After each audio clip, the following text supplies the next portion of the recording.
Amin'ny baiboly ao ry misy hoe ory Abrahama, ory Elia, ory Mosesy, ory Joshua sy ny tropy sy nety rehetrarehetra ty hoe mila mahihy anareo fa anareo ro ataoko hitarika ny ona hiala amin'izao fahoriana zao tody ary sy ny sisa ho modely anareo mila mahihy mila somary ohatrohatrotran'izay aia ro misy azay fieriteny toko tsy andinin'izay Abrahama mifangagna malaka ty agnao mila manao sexy manao régime agnao mila manao an'izao satria tsy ho taingon'olo agnao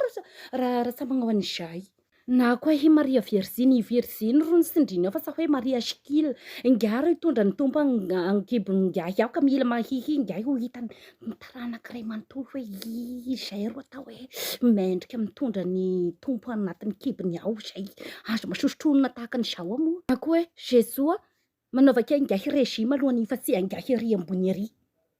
fa ho hitany onona eraky n'izao tontolo izao ro atao ngiahy hoe famonjena ho an'izao tontolo izao ka mila ngiahy somary sinon ça passe pas azafady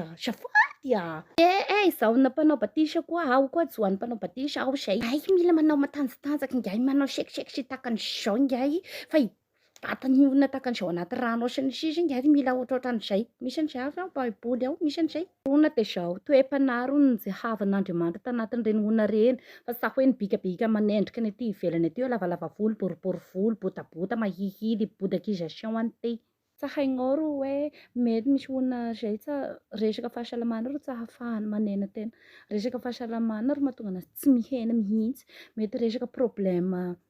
hafa mihitsy koa tsy ahafahany miaina sy ny sisa aza rabirabina reny ona reny